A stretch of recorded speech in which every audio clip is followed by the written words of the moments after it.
At the AI company, there were always rumors that the president already had a wife, but in his heart he carried the shadow of his white moonlight. Because of her, that man was so obsessed he could live and die for her, while toward the wife at home he was cold and indifferent, hardly sparing her a glance. And I, Emma, the rightful wife in this story, could only sit quietly every day, nibbling at gossip like eating melon seeds. Until the day the white moonlight, Julia Miller, returned to the country. One afternoon, a colleague from the secretary's office, Sarah, leaned over and whispered to me. She said that just a few days ago, President Ethan had been spotted strolling downtown with Julia. To protect her, he had spent several $1,000,000 to buy up every single secretly snapped photo. At the end, Sarah even sighed regretfully. The president is so pitiful, forced to marry someone he doesn't love. The only way he can shield the woman in his heart is like this. While Sarah was pitying Ethan for his loveless marriage, I froze in place. In that moment, I finally understood all of Ethan's strange behavior these past few days. Ever since 3 days ago, he had seemed distracted, his eyes unconsciously lingering on me. At night, he no longer spoke much as before, only staying silent and pouring all his strength into the night. Afterward, he would bury his face in the crook of my shoulder for a long time. When he finally left, I would touch the skin at my neck and discover the trace of tears still there.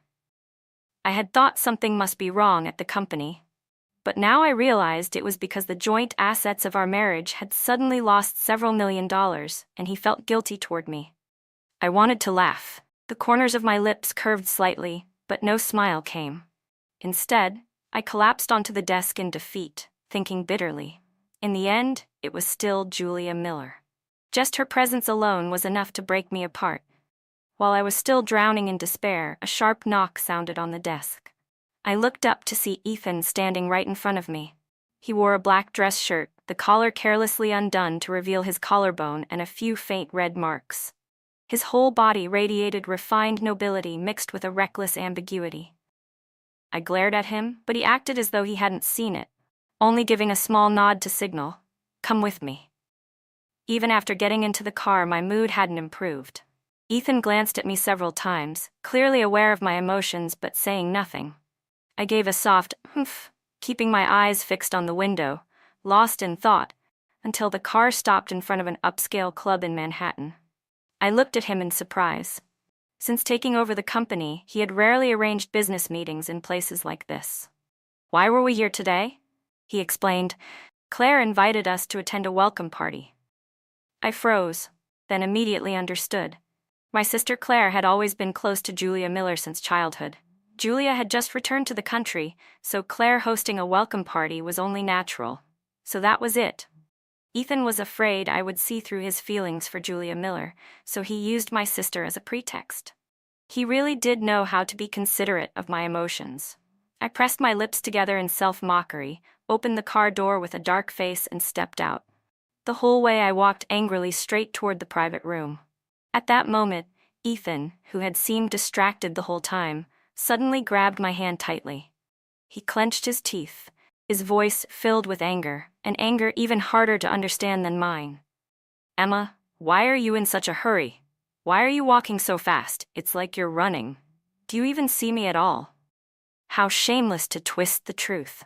He had hidden from me that he spent millions of dollars to buy up those photos of his stroll with Julia Miller, and I hadn't said a single word. Now I had only walked a little faster than him, and he was blocking my way, accusing me? Love or no love, it was clear enough. I yanked my hand out of his grasp and deliberately sneered, "If you want me to step aside, just say it outright." There was no need to stir up trouble.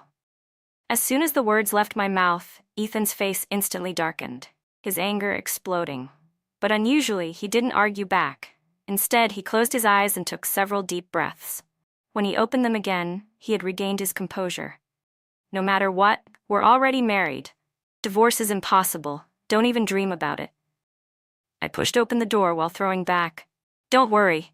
As long as you haven't earned back that money, you're not going anywhere either." Just as my words were fading, the door cracked open from the inside and someone stepped out. My hand almost collided with the person, but Ethan pulled me back just in time. "Eric, what are you doing here?" Ethan asked. When I saw who it was, I froze in surprise, and then a flicker of worry crossed my mind. How's your mom doing? Eric smiled gently, sidestepping my question. Sorry, I didn't get the chance to tell you I'd be coming too. The answer felt half-hearted, even puzzling. I hadn't yet asked again when he blinked mischievously. I came for Julia's welcome party. Though technically, I returned to the States a few days before she did. Now I guess I'm finally done being just another international student. I laughed and teased. No wonder everyone fights to study abroad. Turns out, one trip overseas is all it takes for the junior to come back as the senior. I was about to walk in with him when suddenly my arm was yanked back hard. In the blink of an eye, I was pulled against Ethan's chest. He held me tightly, his piercing gaze locked on Eric, sharp and watchful like a panther guarding its territory. What are you doing? I struggled against him, but couldn't break free. The atmosphere turned strangely tense. I glanced between the two of them, sensing something was off, though I couldn't name it. Then Ethan laughed, the coldness around him vanishing instantly. He bent his head close to my ear and whispered, "Honey, I just remembered.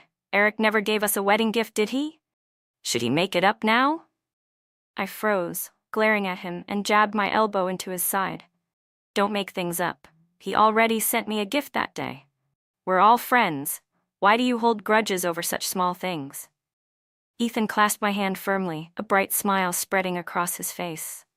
How was I supposed to know someone would be too embarrassed to admit it, sneaking around to contact my wife in secret? I suppose it makes sense. His status is different now, so he can only do it behind the scenes. I frowned, baffled by how cutting his words sounded.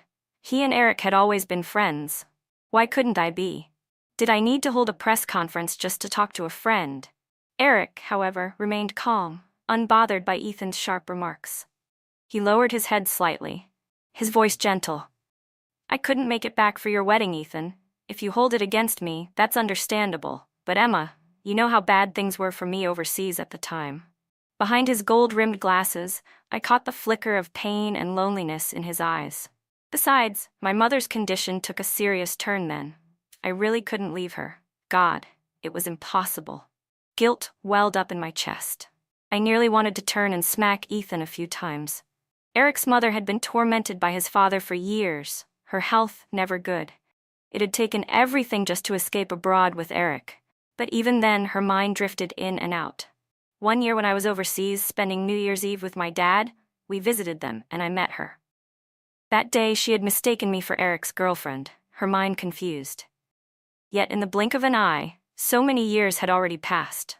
I was never good at comforting others, so I forced a stiff smile and found an excuse to change the subject. Ethan didn't mean anything by it. Don't take it to heart. Anyway, let's not stand out here. Come on, or Claire will get anxious waiting. With that, I tugged Ethan along inside, clumsily using the most obvious trick I knew to steer the conversation away. I didn't hear what Ethan muttered as the two of them brushed past each other. But his voice was cold. Using your mother as an excuse to beg for sympathy. That's pathetic. Inside the private room, the atmosphere was lively, filled with laughter and chatter. Julia Miller, just like before, was surrounded by people, shining brilliantly in the center of the crowd. Instinctively, I chose the farthest corner, trying to avoid the blinding presence of hers. Ethan didn't follow me. Instead, he went straight to Julia, casually congratulating her on returning. I hesitated, wondering if I should also walk over and say a few words. Considering the relationship between our two families, avoiding her altogether would seem improper. But the truth was, I really didn't want to face Julia at all. While I was still wavering, Eric walked up and handed me a glass of wine. I accepted it with a polite smile and thanked him. His eyes, however, fell on Ethan and Julia, and he sighed. It looks like, after all these years, Ethan still can't let Julia go. By instinct, I wanted to defend Ethan, but after fumbling for words, nothing came out. Instead, I tilted back the glass, letting the alcohol drown out the frustration in my chest. Eric didn't notice my mood. He continued speaking slowly. Back then, you said you wanted to try one last time to push forward the marriage between the two families. It's been 2 years now. Did you get what you hoped for, or not? I stayed silent, recalling every moment of my marriage over the past 2 years. To be fair, Ethan treated me well. Every business trip, he brought back gifts. On the nightstand, there was always a glass of milk kept at 45 degrees. If I so much as glanced at something on a jewelry display, it would soon appear on my vanity. My closet never lacked the latest dresses from the brands I loved, always the newest season's collection. Even in our intimate life, he was attentive and considerate, but neither of us had ever once said the word love. Compared to most couples, we were far more fortunate. Still, the human heart is a bottomless pit. Rumors in the company grew thicker by the day, and the media never stopped spinning stories about his supposed affairs. Every hour, every minute, I was reminded, having a person doesn't mean you've won. Only having their love makes you the true victor. A suffocating ache rose in my chest. I lifted the glass again to drink, but before I could, Ethan strode over and yanked it out of my hand. He slammed it heavily onto the table, splashing wine across Eric's shirt. I stared at him, completely bewildered by whatever game he was playing this time. He scratched his head on one side, then the other, before forcing out a single line. "Alcohol isn't good for your health." I shot back, "So what about that drink you just had with Julia? Was that water?" I'd only meant it as a jab, but unexpectedly, he calmly handed me his own glass, a smug look on his face. "Of course. I take my health seriously. If I can avoid alcohol, I absolutely do. Not like some people who spent years overseas treating liquor like water." As he spoke, he cast a meaningful glance to the side. The implication was clear. Eric's hand, which had been dabbing at the spilled wine on his shirt, froze for a moment. His gaze lifted slightly, icy and sharp. I frowned too, finding Ethan's words far too cutting. Eric's father had been an alcoholic, and whenever he was drunk, he would beat Eric's mother mercilessly. That was a scar that would never fade from Eric's heart, and Ethan knew it. Yet he still deliberately brought it up. No matter how gentle Eric's temperament usually was, he couldn't endure provocation like that. His eyes, always warm and calm, turned to ice, the reflection in his glasses glinting like the edge of a blade. He let out a cold laugh, ripped off the wine-stained glasses, and hurled them onto the table. "President Ethan, you underestimate me. I may not have much in my hands, but when it comes to willpower, I'm unshakable. What I despise, I won't touch a single drop of. What I love, I won't give up an inch of. Only people like you think you're entitled to cheat your whole life, never knowing when enough is enough. I'm far more faithful than that." "What's going on here?" As the two of them were arguing fiercely, Julia Miller walked over. Eric, always mindful of appearances, immediately stopped, raising a hand to block the rest of his unfinished words. "Ethan, I spoke out of turn just now, I'm sorry." But Ethan, already fuming, wasn't about to let it go so easily. I quickly grabbed his arm, pressing him down onto the sofa with a forced smile to smooth things over. "Sorry, Julia, he's had too much to drink, he's not thinking straight." Julia's eyes flickered with concern. "Do you want me to have someone bring some hangover soup?" I politely shook my head to refuse, but to my shock, Ethan suddenly sprang up, grabbed Eric by the collar, and dragged him straight toward the door. "No need to bother anyone. We'll go drink our hangover soup ourselves." I panicked and moved to follow, but Julia gently held my arm back, her voice soft. "Let them handle it themselves. Come on, let's talk for a bit." "Talk?" I was forced to sit down, my mind flashing through all sorts of scenarios, a mistress challenging the wife perhaps. My hand tightened quietly in my lap, ready to strike back at any moment. But to my surprise, when Julia opened her mouth, she was much more hesitant than I had imagined. "Emma, you don't like me very much, do you?" I had been bracing for a fight, and at first I couldn't even react. She furrowed her brows slightly, the fragile sadness of a beautiful woman hanging over her. "Maybe you've sensed the relationship between us, which is why you're keeping your distance. I know it's hard for you to accept in such a short time, but please believe me, what we have is real. We're already preparing for marriage. If possible, I truly hope to receive your blessing." Julia's face shone with determination, her voice sincere, and even the way she clasped my hand carried a reverence for her feelings. If the person on the other side of this so-called true love hadn't been my husband, maybe I would have truly blessed them. But as it was, I coldly pulled my hand back and refused without mercy. "Sorry, I'm not that generous." A flicker of sadness crossed Julia's face. In that instant, the image of my colleague Sarah, lamenting the loveless marriage of President Ethan, overlapped in my mind. The momentum I'd just gathered collapsed completely, and the words I wanted to say stayed stuck in my throat. I won't be attending your wedding. As soon as the words left my mouth, I stood up to leave. But before I could reach the door, someone shouted, "Ethan and Eric are fighting." I froze in shock, pushing through the crowd in a rush. When I got inside, Ethan had Eric pinned down, each punch crashing down with a cold wind as though he meant to beat him to death. My heart pounded violently as I lunged forward, waving off the people nearby to make room before throwing myself into the middle to stop him. Even after they pulled him back, Ethan seemed possessed, still straining to rush forward again. Out of the corner of my eye, I caught someone not far away secretly filming the president of our company beating a man in public. If that video spread to the board, their spit alone would be enough to drown him. I immediately signaled a few friends to take care of the person with the phone, then raised my hand and struck Ethan hard on the arm to jolt him back to his senses. But to my surprise, after that slap, his eyes suddenly turned red. He stared at me in disbelief, his expression filled with both grievance and pain, as though I had just committed an unforgivable crime. You dared hit me for him. You dared hit me for him. You dared hit me for him." Ethan repeated the sentence over and over, his voice climbing higher each time. If it hadn't been such an inappropriate place, I might have clapped my hands and praised him. He really had the makings of a singer, born with that kind of strong male voice. While he kept shouting his accusations, Julia Miller came over, covering her mouth with a faint smile. Embarrassed, I tugged lightly at Ethan's sleeve, gritting my teeth and whispering, "Lower your voice. I'm doing this for your own good." He was still angry, but at last he listened, bowing his head slightly, his hot breath brushing against my cheek. "Right, you're always using these throwaway lines to pacify me, just like in college, aren't you?"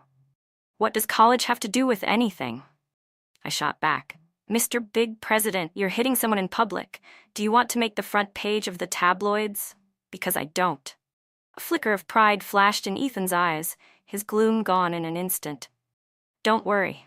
Absolutely no newspaper would dare publish a photo of us together." He even tilted his head up, looking at me with such smugness it made my blood boil.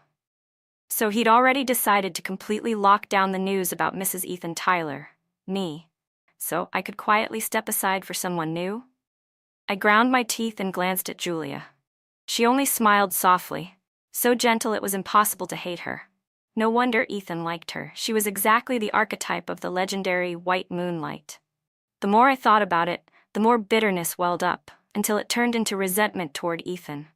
If he'd never liked me from the start, then when he was forced into a political marriage, he should have fought tooth and nail to resist. Instead, he accepted it smoothly, making me stupidly believe he had at least some feelings for me. Sensing the change in my mood, Ethan furrowed his brow. Before he could ask, I quickly pulled my hand away, not wanting him to see my eyes turning red. "Eric's pretty badly hurt. I need to take him to the hospital first." "Emma, what do you mean?" He forced down his anger and grabbed my hand again. "I'm hurt too, don't you see?" I yanked my hand free and shoved him lightly toward Julia. "You've got Julia here. I'm leaving." I gave Eric a small nod, signaling him to come with me. He coughed weakly, his voice faint but still polite. "Sorry, Emma, I have to trouble you again." "It's fine," I answered absently, my mind elsewhere. "Troubling me is only natural. This is all Ethan's fault anyway." Behind me, Ethan's voice calling my name grew smaller and smaller. Before I turned down the hallway, I couldn't help glancing back. Julia was standing in front of him, saying something, and Ethan, head lowered, was obediently listening. None of the impulsive anger from moments ago remained. "Emma, could you help me put some ointment on?" Eric's voice suddenly broke through my wandering thoughts. He held out a cotton swab, giving me a rueful little smile, looking both apologetic and helpless, as though he truly was inconveniencing me. I took it, following the nurse's instructions, gently dabbing medicine on the cut at the corner of his mouth. Eric's gaze stayed on my face. After a long moment, he sighed softly and spoke. "I'm sorry. It's my fault you and Ethan fought." I didn't respond, only asked bluntly, "Why did he hit you?" Eric gave a bitter laugh. "I told him not to hurt you because of Julia Miller, but he told me to stay out of things that didn't concern me. My hand, holding the swab, froze for a moment before I quietly continued.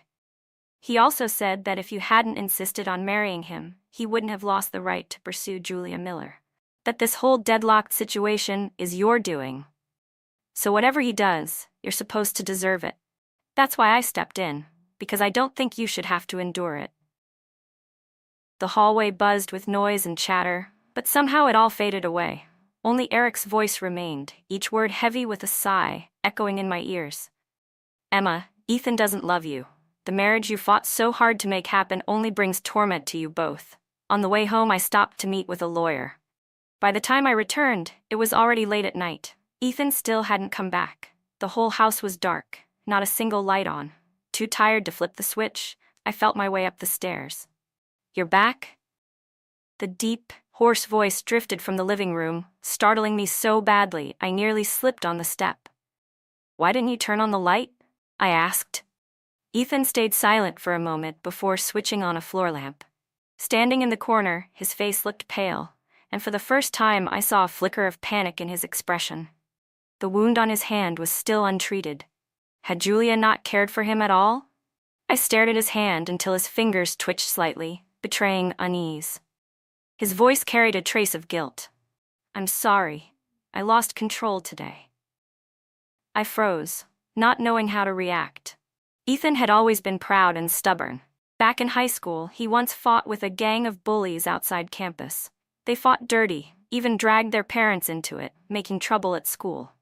Ethan's parents had been furious, but they never stood up for him, only said coldly, if you've got the guts to cause trouble, you'd better have the ability to fix it yourself. The bullies, emboldened, forced him to bow and apologize, threatening to call the police if he refused.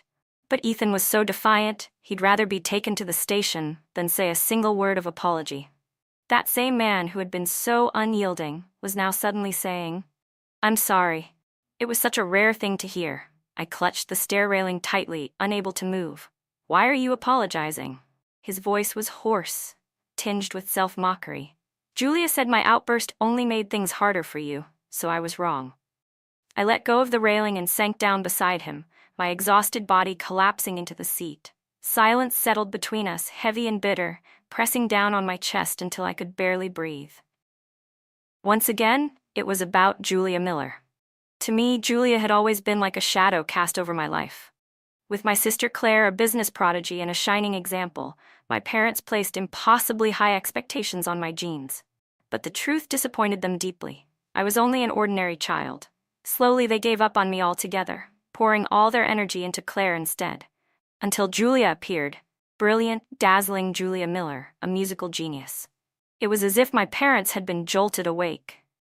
Maybe Emma isn't good at business, but what if she has a gift for art? From that moment, Julia became the target I was forced to chase. But fate was never fair. At 12, she won her first International Music Award. At 14, she held concerts around the world. At 15, she received an acceptance letter from the prestigious X-Men Conservatory of Music. And me?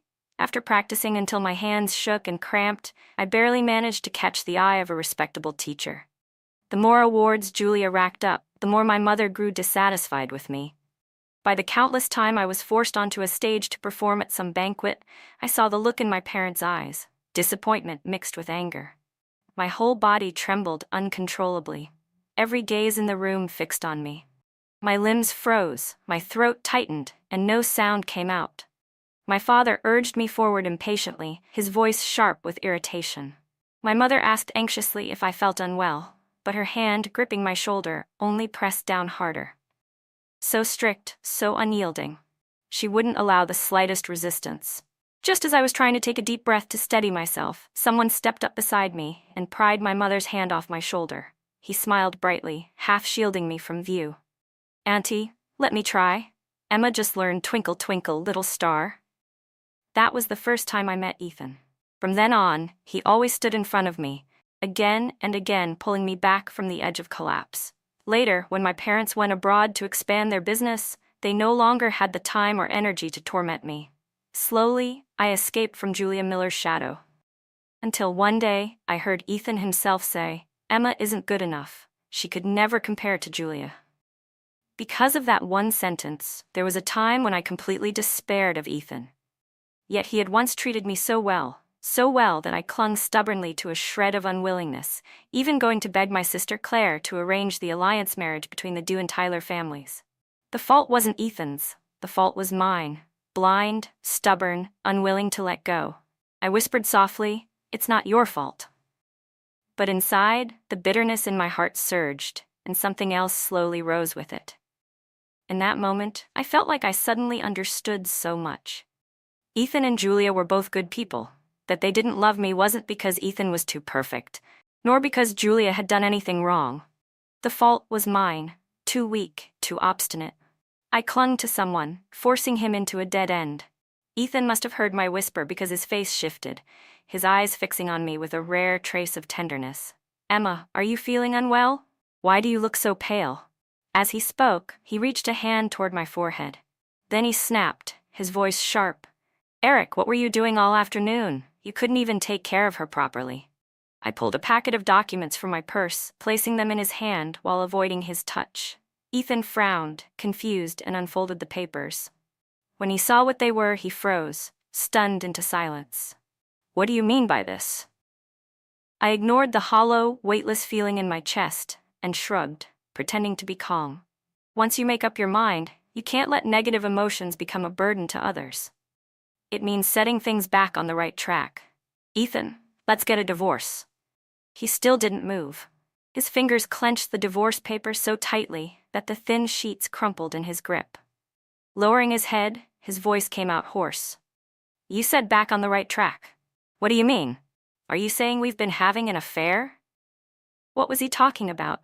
I hadn't even had a chance to stop him from spouting nonsense before he suddenly lifted his head. His eyes were bloodshot, filled with unshed tears, his expression both fierce and pitiful. He grabbed me with desperate strength, leaving me speechless, my throat blocked. "You always treat me like this. The moment he shows up, you abandon me. Emma, do you not have a heart?" He pressed on, questioning me as he stepped closer and closer. Reflexively, I backed away. That small retreat must have touched a fragile nerve, because Ethan suddenly lunged, forcing me back into the corner of the sofa. I pushed at him, but he caught my wrists and pinned them down. "Don't get worked up," I started, but before I could finish, I realized he wasn't hurting me. He had only trapped my hands, pressing them firmly against his chest. His heartbeat thundered beneath my palm, heat radiating through his skin, leaving me frozen, not knowing what he meant to do. He clutched my hand tightly, and then he lowered his head, tears spilling as though he had suffered the greatest grievance of his life. "The moment he came back, you ran to see him. I know you still have feelings for him. But Emma, I spent years trying to finally marry you.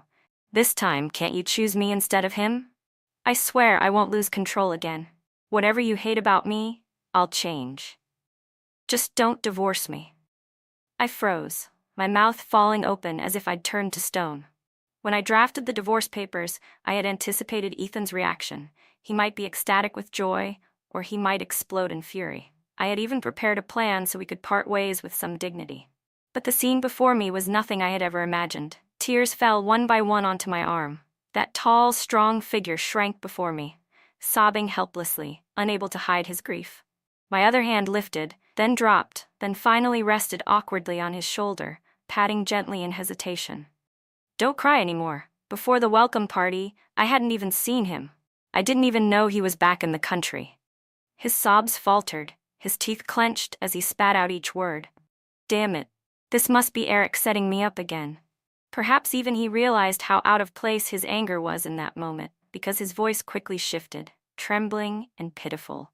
His eyes still shimmered with tears, but behind them he sneaked glances at me, secretly searching my expression. "So, could you not divorce me?" I bit my lip, my face torn with conflict. "Isn't divorce what you wanted all along?" "Me? Want divorce?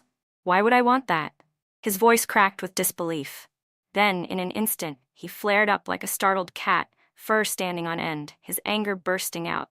"Did that bastard Eric say something to you again? He's cunning. Whatever he told you, don't believe it. Or at least, don't believe it right away. Ask me first, okay?" I pressed my lips together, sinking into silence. It was true that Ethan liked Julia Miller. that was undeniable. But destroying my marriage brought Eric no benefit whatsoever. Why would he lie to me? Yet Ethan's reaction didn't seem like an act either. You're right, I shouldn't have listened to only one side. Back in college, you once said you liked. The sudden ring of his phone cut me off. Instinctively, my eyes turned to the sound. The name Julia Miller flashed brightly on Ethan's screen. He was about to silence the call, but I stopped him. Answer it. If she's calling this late, it must be urgent. The moment he picked up, I stood and started for the stairs to give them privacy. But Ethan grabbed my hand, his voice urgent. Your sister's been in a car accident. She's in the ER. Outside the emergency room, the glowing red words in critical care blazed before me. My heart, already pounding wildly, seemed to stop altogether. Ethan held me up firmly, not daring to let go, his trembling voice trying to comfort me. Don't be afraid. I've already called in a specialist. He'll be here soon. Julia saw me then and staggered toward me, her clothes dirty, hair in disarray, streaks of blood on her face. Whether hers or someone else's, I couldn't tell. She was a mess, frantic and desperate. Emma, you finally came. The doctor said they need a family member's signature, but I can't sign. She looked so pitiful that even as her sister, I felt I couldn't match the depth of her distress. Worried for Claire, I couldn't help but curse silently. Why did my sister have to be so close to her? Their bond was far too deep. Fortunately, the specialist Ethan brought in was excellent. After 4 tense hours, my sister finally pulled through the danger. I had just breathed a sigh of relief when Julia suddenly collapsed to the floor. Ethan still wouldn't release me, holding me firmly by his side. Anxious to the point of fury, I snapped, "She just fainted. Why are you still holding on to me? Carry her to a hospital bed." By the time Julia was confirmed to be fine, dawn had already broken. I let out a weary sigh. What a cursed day, 2 trips to the hospital in less than 24 hours. Ethan, hands on his hips, sighed as well. Yeah, it really is cursed. Then he opened his mouth. I remembered the unfinished matter from the night before, but before I could speak, Ethan quickly pressed his hand over my mouth, his expression pitiful, almost begging for forgiveness. Today has already been unlucky enough. Let's save the divorce talk for later, okay, honey? I stared at him for a few seconds, then stepped back and said calmly, I know this isn't the right time to talk about divorce, but there's one thing I have to ask. Seeing how serious I was, Ethan's expression sobered as well. Go ahead. My fingers curled tightly into my palm. On New Year's Eve, our junior year of college, at the bar outside campus. You said something, Ethan. He lowered his head, repeating in a heavy tone, New Year's Eve, junior year. I nodded. That sentence had been etched into my memory, and now I spoke it out loud again. Who could ever like Emma do? She's nothing. She'll never compare to Julia Miller. With each word I uttered, his pupils widened further, panic filling his eyes. No, that's impossible. He grabbed me frantically, his face full of agitation. That night, I was going to confess to you, but then I heard you and Eric were together, so I went drinking to numb myself. I was too drunk to remember what I said, but I know my limits. I would never say something like that to you. His words grew chaotic, but my heart pounded wildly, my eyes widening in shock. That night, you were going to confess to me? Yes, he nodded vigorously, afraid I wouldn't believe him. But you were abroad then. I'd already bought my ticket, but then I got a message from Eric. He said the 2 of you were together. He even sent me a video of you visiting his mother. Ethan gave a bitter laugh. I didn't believe him, so I called you. But he was the one who answered. My heart jolted violently. In an instant, memories pulled me back to that day 3 years ago. I had gone to visit Eric's mother, and before leaving, I stopped by the restroom. I'd left my phone on the table, and when I came back, I saw Eric holding it. He smiled naturally and said, I thought you forgot your phone. I was going to take it to you. So at that moment, he must have answered Ethan's call. Ethan kept repeating, desperate, I would never say those words. Absolutely never. Quietly, I pulled out my phone and opened a video. The setting in the footage was that same bar from that night. On the screen was Ethan, his face flushed with agitation, his voice rushed with expectation. Who could ever like Emma do? She's nothing. She'll never compare to Julia Miller. It was the video I had tortured myself with, replaying again and again. In front of me now, Ethan's face went pale with disbelief, utterly shaken. Why Why would I say something like that? I don't know, but it doesn't matter anymore. I put my phone away calmly. From the moment I decided to marry you, I should have let that sentence go. But I couldn't, and so I only brought myself pain. Hearing this, Ethan grew even more desperate. He gripped my shoulders tightly, his expression more serious than I had ever seen. No, Emma, it's not like that. Being betrayed by someone you trust is already unbearable pain. Even if it wasn't intentional on my part, you had to carry all of it alone. If you hate me, if you resent me, that's your right. But if you truly feel nothing at all anymore, that would be the cruelest abandonment of me. So please, don't let go. If you won't, then I'll find out the truth of that night. His eyes burned with such intensity that my face flushed. I had never wanted to let him go. I had never been with Eric. Yes, I did visit his mother, but only out of politeness between friends. And I hadn't even been alone. My sister Claire was with me that day. Ethan stiffened instantly. A flicker of joy lit up his eyes, spreading slowly to the corners of his lips. If that night I had really confessed, would you have chosen to be with me? I nodded. Yes, because right before I received that video, I had already decided to dial your number. I just wanted to say, Happy New Year, and I like you. After I confessed my feelings honestly, Ethan still couldn't let go of the need to clear his name. He immediately flew back to the city where our university was, saying that his roommates, who had drunk with him that night, were still there. I tried to persuade him not to, but he wouldn't listen, so I had no choice but to let him go. But as soon as he left, something happened that completely upended everything I thought I knew.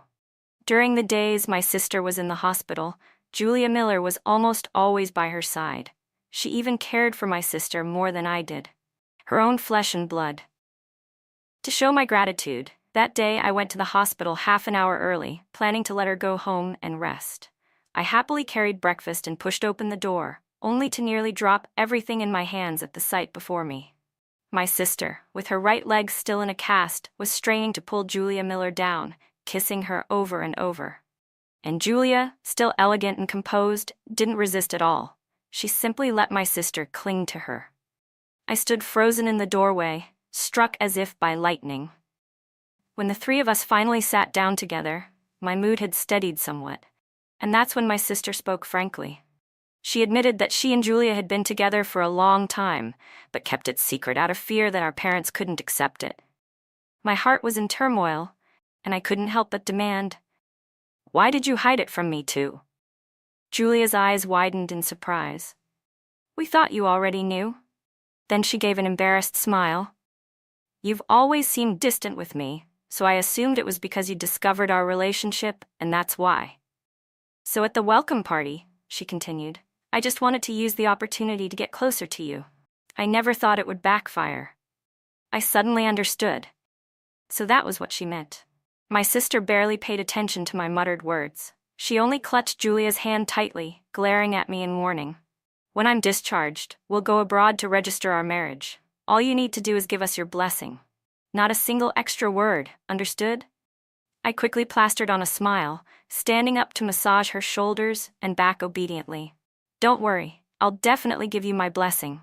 I won't dare say anything inappropriate. Honestly, I don't have any resentment toward you. I've always respected and admired Julia." Only when my sister's face softened with satisfaction did I dare secretly wipe the sweat from my forehead. Thank goodness, no one else knew that I once misunderstood Ethan and Julia. Otherwise, my sister would have skinned me alive. As I kept flattering the two of them, the atmosphere grew much lighter. My sister even generously promised to gift me the platinum handbag I'd been coveting for ages. Just as we were about to finalize this little deal, a knock came at the door. Eric stood outside holding a bouquet of flowers, smiling warmly. "Ladies gathering, would you allow a gentleman to join?" The smile I had just been wearing disappeared instantly, tighter than if something had caught in my throat. My sister was about to invite him in, but Julia gave me a quick glance, then shook her head ever so slightly. My sister immediately understood, lowering her gaze and keeping silent, playing with Julia's fingers instead. Of course, that small exchange didn't escape Eric's eyes, but his expression didn't change. He kept his calm, gentle smile, still standing patiently at the door. In the small garden behind the hospital, I walked with a show of composure.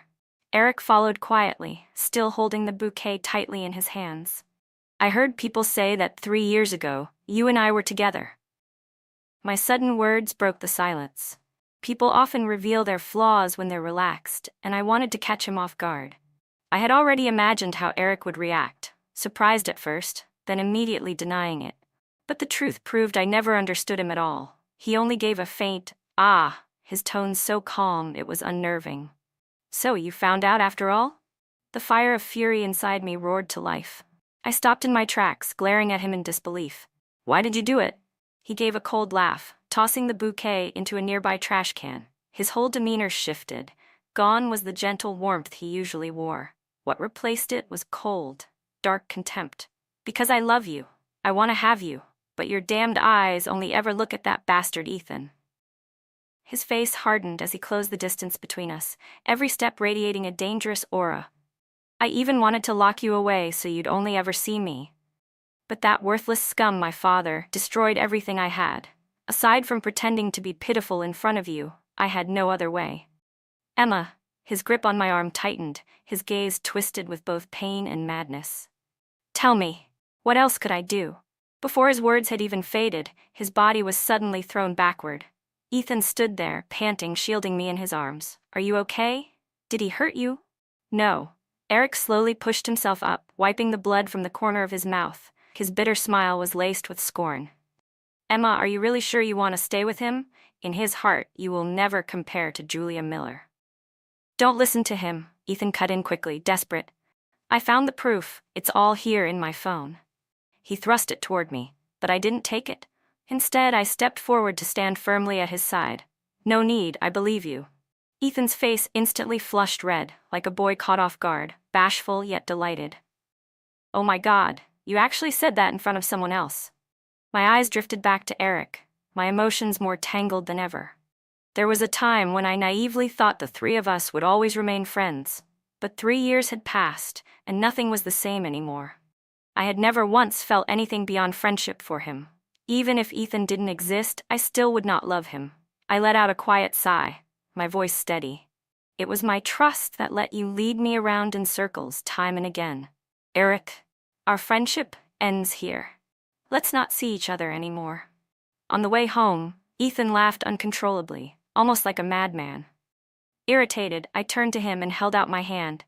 "Show me the evidence." He instantly shut his mouth, flashing a pitiful grin as he handed over his phone. "Didn't you just say you trusted me?" I pretended to be inscrutable, ruffling his hair on purpose. "In front of others, I'll stand by you without question. But in private, we need to keep facts and feelings separate." He nodded eagerly, rubbing his head against my shoulder like an oversized child. Yes, you're absolutely right, my dear wife." I opened the so-called evidence.